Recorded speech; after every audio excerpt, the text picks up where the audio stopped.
we're sitting here, I haven't mentioned it yet, but we're sitting here in this very elegant, nearly complete control room, which is your workplace.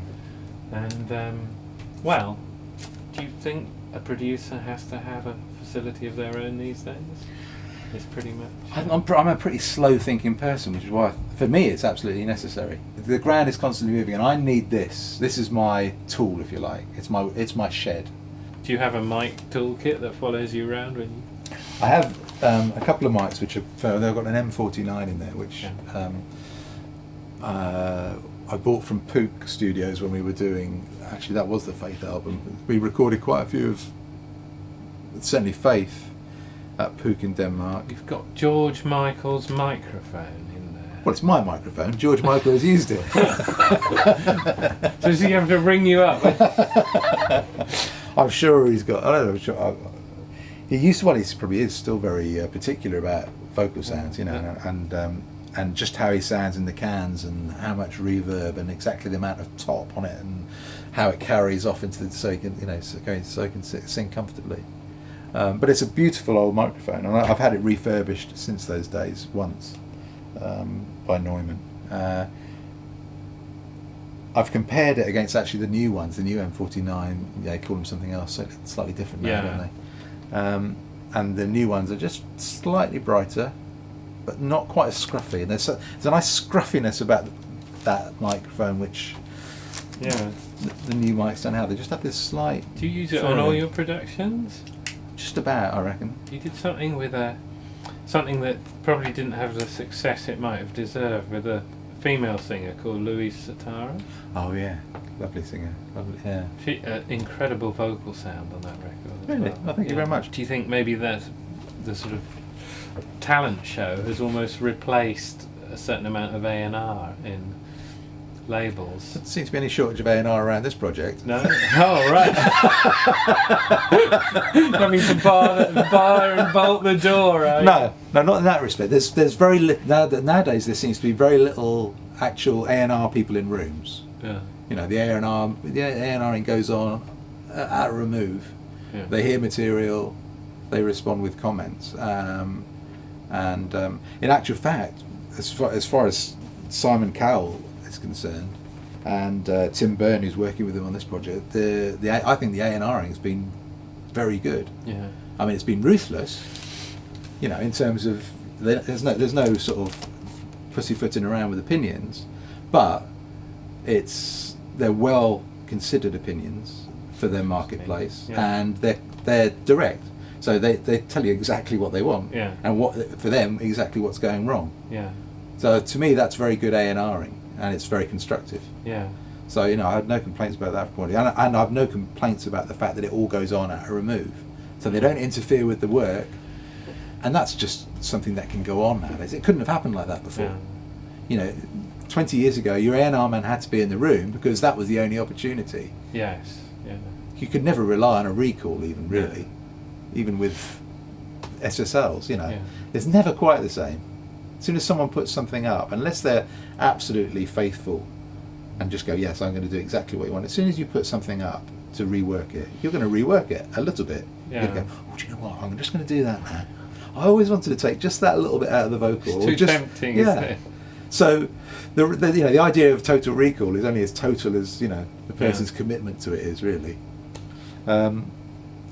So nowadays, but you can change anything, and A&R people think that they can change anything. Mm-hmm. They're probably right. Sometimes they're wrong, but for instance, they think that you can just go, right, okay, I don't like the way that brass section sounds, and that's a 10 grams worth of brass section there.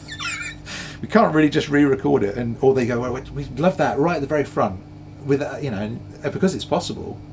Physically you can do it. Yeah.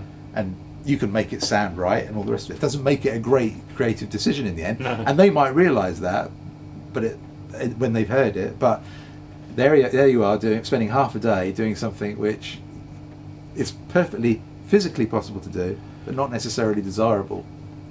And so now it swings and roundabouts. I actually love the way the industry's moved on. Do you? Yeah. I do. Yeah.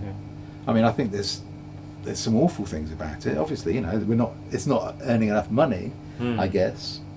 And life in some respects has become very, very difficult. But I think the technological advances have been really good, and I don't see really that there's any real drop in quality in music overall. There's still some fantastic music out there, and there's still some fantastic pure pop music. In 1972, one of the bands that I was in came second in a TV show called New Faces. Oh yes, which you might remember. Now, in my mind, we came second to Lenny Henry. Someone would have to check up on that, but in my mind, that's what happened. And Mickey Most, another famous producer of the same era, in fact a little bit older than Tony, was one of the panellists on the show, and he decided to sign our band. So myself and the drummer of the band, Andy Duncan, moved to London, thinking basically we've got it cracked, we're going to be signed to Rock Records, and within months we will be stars, Yeah. Unfortunately, it didn't work out like that, and that's a story in itself. But so I ended up in London doing various odd jobs, working for employment agencies, working in the fashion business, but always, doing the odd gig here and there, doing the odd backing vocal session here and there, and obviously having lots of contacts in the business. And after about, I guess, 4 years of doing this, I decided that I'd be a painter and decorator. Someone mentioned, because I had an interest in doing that, and I knew a bit about studios and recording, that Phil Lynott wanted someone to, Phil Lynott, Thin Lizzy, wanted someone to build a studio in his garage in Kew. So myself and a pal went along and had a look, and we built a little 8-track studio for Phil in his garage. And Phil was working with Tony Visconti at the time on the Live and Dangerous album at Good Earth. So I ran into Tony a couple of times, and he said he'd like his live room at Good Earth Studios made more soundproof so that he could use it for drums. Turn it into a nice live drum room, which was just becoming very fashionable at the time. So we took that job on, and then he wanted some office partitions made in the studio, so we did that. And so I worked there for about 4 months, all in all. And I'd never, ever, ever considered the idea of being an engineer or anything else. I really thought I would be a performer. Yeah. But the more I saw about what was going on, just the other side of this door that I was not really allowed into, it seemed like a really alluring place to be after a while. Yeah. The degree of jiggery pokery that went on with making that Live and Dangerous album was a thing in itself. Because what started off as a live recording was then manipulated, and manipulated and manipulated until it won awards, and it's still a great album. Yeah. But there's very little live about it in actual fact. But watching that process happen, it was a really, quite a thrilling thing. And of course, because I was kept at a distance from it, if you like, by me being a builder. Yeah. And them being in this other world, this other creative world. I was just thinking, God, I really want to do that. And I think Tony sensed that. And after about 4 months, as I say, of working there as a painter and decorator and general builder, and being there very long hours, he said, "Listen, you don't really want to be doing this building business, do you?" And I said, "Well, I'm my own boss, and the money's good." And he said, "But look, I'm looking for an assistant engineer, and I can't pay you much." I think he was offering about $1,700 a year at the time. And what was best about the recording of that period, late 70s, early 80s, it actually still felt very much like the 70s then. Yes. The ethos was still very much the same, of recording and of the exuberance and wildness, Susie and the Banshees and the Tourists and all those people were still about. And then but then even at that time, David Bowie was like head honcho. Everyone looked up to him. Yeah. And a very pure chance. Tony knew that I'd sung a bit, and of course when I was working, I'd be constantly going around the studio singing, hoping someone would recognise the fact that I could. So we needed some backing vocals on 2 or 3 of the songs, and so David and Tony and myself would just go in and do some backing vocals. Well, you must have impressed Visconti as an engineer as well, because how did the Wham thing come about? Going to Miraval, recording the latest digital gear, that wasn't exactly what a beginning engineer did in those days. No, so. Again, it just absolute sheer good luck. When I was still working at Good Earth, this, I guess it would have been early 1983, a friend of mine, Bob Carter, was asked to produce Wham's first single, which was Wham Rap, Enjoy What You Do.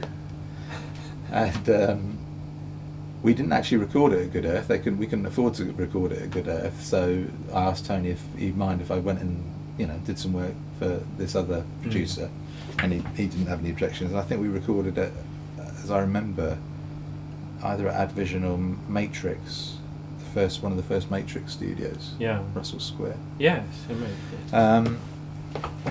and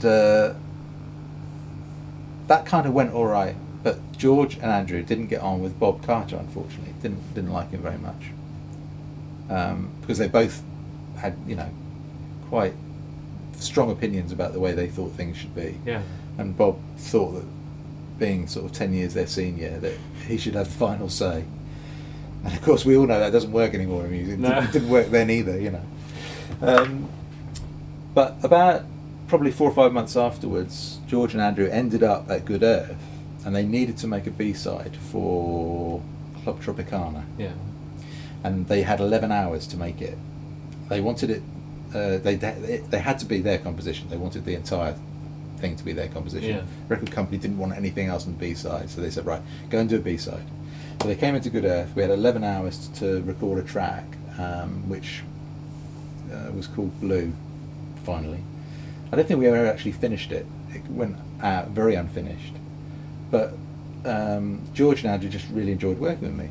I was amenable and responsive and worked very long hours. The first recording we made for that was "Wake Me Up Before You Go Go," which was a huge hit. Yeah. And, it was just such a huge boost.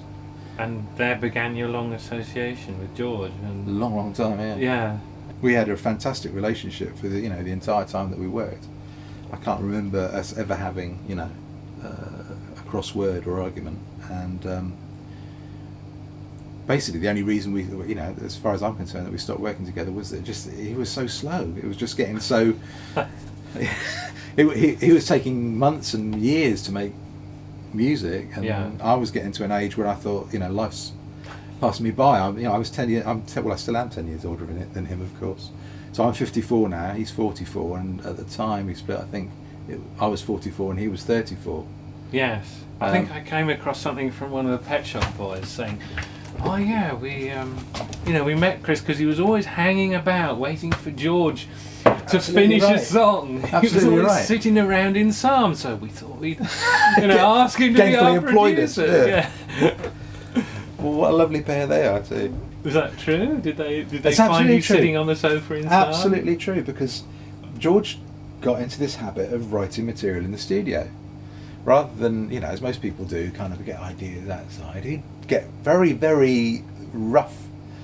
Sometimes just, I might do something like this in his head and then book a studio for months and start to work. And I'd find, originally when we used to do that, it was necessary to have a group of people about you just to do that. Yeah. You'd have to have technicians about to set up a Lindrum, MIDI everything up, So you needed a team about you. Bass player. Yeah. And which is how Careless Whisper was made, basically. Started rehearsals, and it was, mind you, it was a very complete demo already. But it grew kind of organically with a bunch of people in the room. But as technology progresses, or as technology progressed, then it became possible really to isolate yourself even more and go, no, I just want to be alone and write this thing on my own. Right, and which. You can understand how that works, but it's, again, what it means is you go, I need to be on my own for a few hours. So I'd go outside and I'd be watching daytime television thinking, well, I'm getting paid handsomely for doing this, but I'm getting so bored. And I guess this is, how many albums in? It was old, but during the course of Older. Yeah. So we haven't done many albums, and you can see how long they've taken to make. I think that's 3 albums, isn't it? 1, 2, 3. 3 real albums, or 4, and it's taken nearly 12 years to do that. So I'm thinking, I'm too old for this to carry on. I'm too old for older. Yeah, I'm too old for older. I think I worked on 3 songs on older and just had to say, look, George, I'm sorry, but I'm going quietly mad out here, and you've got all this stuff, all the support you need, and I think I'll go off and do something else for a bit. And that was it, really. Yeah, and the Pet Shop Boys were a good. I mean, I think they have a more. They're not quite. They work collaboratively a bit more. Totally, yeah. I think that they really do open themselves out. And Neil is such an interesting person to work with. Yeah. One of the most incisive minds I've come across in the music business. But I mean, if you want to talk about music, but there's absolutely no need to talk about music with Neil, because you could talk about bath taps, and he'll have an encyclopedic knowledge of those as well. No, he's just really bright and friendly and humorous to be with. I don't think we were, cut out actually musically to work with each other. It was because I'd done Produced Back for Good. Yeah. And Neil just thought that was a lovely record. Yeah. But you couldn't really see where those two things would tie up. And I've always been identified as a bit of a balladeer, certainly not anything like electro rock or no. or club music. You did the Tina Turner track with them. Yeah. Which was, and I went on to do a couple of other things with Tina afterwards. Again, these situations that develop, and they're just so fortunate. But what a fantastic experience to work with, the Pet Shop Boys or Tina Turner, or both together. It was fantastic. Was the Take That thing, had that occurred before you worked with the Pet Shops? Yeah, just. Yeah. I mean, I was actually a bit snobby at the time. Because I'd been involved in Wham, and I thought, I've got to break away from this kind of boy band thing. And of course, the boy band thing was just coming to a peak, exploding. Yeah, and I was being very snobby about it. And right at the beginning of Take That, I was offered the production, and I went, no. They're awful. They're absolutely awful. Look at them with the blonde spiky hair and the acrobat. I couldn't possibly do that. But then about 3 years later, when they were really hot, and you probably sold Gary short as well. I think. I definitely did. Yeah. I definitely did, because and I was being snobby. Definitely, I thought Fortunately, I've grown out of that, but I thought no, I can't do boy bands. I've got to do something better. But actually, I really enjoyed working with Take That. When the opportunity did come around again, I was very fortunate that it did come around again, and I was asked to do some stuff with them. I didn't do that many records with Take That, but we had good selection. Well, I think you did their last one, didn't you? Yeah. And then you worked with Gary on. With Gary on the solo album. Yeah.